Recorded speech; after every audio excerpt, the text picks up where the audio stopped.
నమస్తే, welcome to gossips garage. నేను సునీల్. ఆయనది కడప జిల్లా. అంతకుముందు టీడీపీ నేత, ఇప్పుడు బీజేపీ ఎంపీ.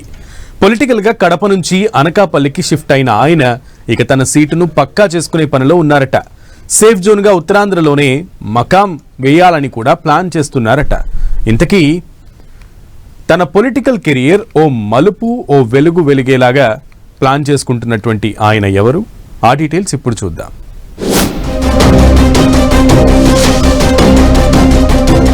అనకాపల్లిలో MP CM Ramesh big political sketch. అనకాపల్లిలో పర్మినెంట్ గా పాగా వేసేందుకు వ్యూహాలు. బీసీ ఓటర్లు ఎక్కువగా ఉండడంతో సేఫ్ జోన్ గా ప్లాన్. కేంద్రంతో ముడిపడిన జిల్లా సమస్యలపై special focus. CM Ramesh Telugu states లో పాపులర్ లీడర్. గతంలో టీడీపీలో ఉన్నా ఇప్పుడు బీజేపీలో ఉన్నా ఆయన స్టైలే వేరు. లాబియింగ్ చేయడంలో ఆయన తర్వాతే ఎవరైనా అన్న పేరుంది. కడప జిల్లాకు చెందిన సీఎం రమేష్ ప్రస్తుతం బీజేపీ తరపున అనకాపల్లి ఎంపీగా ఉన్నారు. గత ఎన్నికల వరకు సీఎం రమేష్ ప్రత్యక్ష ఎన్నికల్లో గెలిచింది లేదు. రాజ్యసభకు నామినేట్ అవుతూ పెద్దల సభకు వెళ్లేవారు. గత ఎన్నికల్లో అదును చూసి మరీ కూటమి ఊపులో నామినేట్ పదవులకు స్వస్తి చెప్పి ప్రత్యక్ష ఎన్నికల్లో పోటీ చేసి గెలిచారు. కడప జిల్లా నుంచి వచ్చి అనకాపల్లిలో ఎంపీ ఏంటి అంటూ మొదట కొందరు విమర్శలు చేసినా సీఎం రమేష్ కు వచ్చిన మెజారిటీ చూశాక అప్పట్లో అందరూ షాక్ అయ్యారట.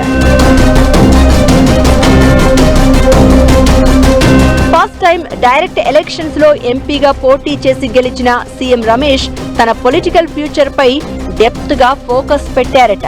ప్రజలతో నిత్యం టచ్ లో లేకపోతే లాంగ్ టర్మ్ పాలిటిక్స్ చేయడం కష్టమని భావించి అనకాపల్లి ప్రజలకు నిత్యం అందుబాటులో ఉంటున్నారట. అనకాపల్లిని తన పర్మినెంట్ సీటుగా చేసుకునే ప్లాన్ చేస్తున్నారట. ఇకపై తన రాజకీయ క్షేత్రం అనకాపల్లె అంటూ అనుచరులకు సంకేతాలిస్తున్నారట సీఎం రమేష్.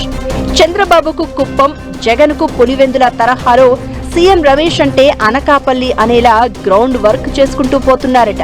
తనకంటూ పర్మినెంట్ గా ఓ సీటు లేకపోతే ఎన్నికలు వచ్చిన ప్రతిసారి నియోజకవర్గాన్ని వెతుక్కోవడం, అక్కడ అంతా సెట్ చేసుకోవడం కష్టమైన పని అని భావిస్తున్నారట. అందుకే అనకాపల్లి ప్రజల మనసును గెలుచుకునేలా పనిచేసి తన సీటును పదిలం చేసుకోవాలని ప్లాన్ చేస్తున్నారట.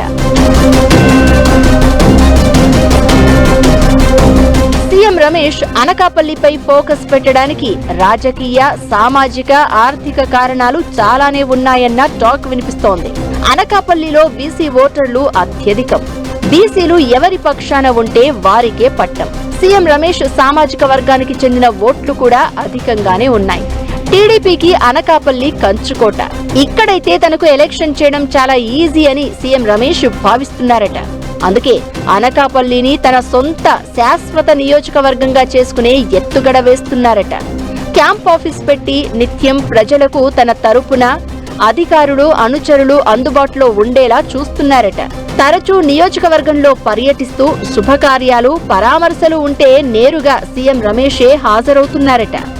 ఆయన అందుబాటులో లేకపోతే తన సోదరుడు లేకపోతే కుమారుడు నియోజకవర్గ వ్యవహారాలు చూసుకుంటున్నారట. అయితే అనకాపల్లి జిల్లాలో ArcelorMittal steel plant, bulk drug park, data centre, green energy, pharma ప్రాజెక్టులు రానున్నాయి. ఇవన్నీ కేంద్ర ప్రభుత్వ అనుమతులతో రావాల్సినవే. ఈ ప్రాంత అభివృద్ధికి తన వంతు చేస్తున్న కృషిని కూడా సీఎం రమేష్ గట్టిగానే ప్రచారం చేసుకుంటున్నారు. ఈ నేపథ్యంలోనే అనకాపల్లి అంటే సీఎం రమేష్ అని గుర్తొచ్చేలా ఎత్తులు వేస్తున్నారనే టాక్ ఇటీవల ఊపందుకుంది. అయితే ఉత్తరాంధ్ర జిల్లాల్లో ఎన్నికలప్పుడు లోకల్, నాన్ లోకల్ స్లోగన్ బలంగా వినిపిస్తూ ఉంటుంది. ప్రత్యర్థులు సొంత పార్టీలో ఉండే ఆశావహులు వాడే లోకల్, నాన్ లోకల్ వెపన్ ను సీఎం రమేష్ ఎలా ఫేస్ చేస్తారో చూడాలి మరి.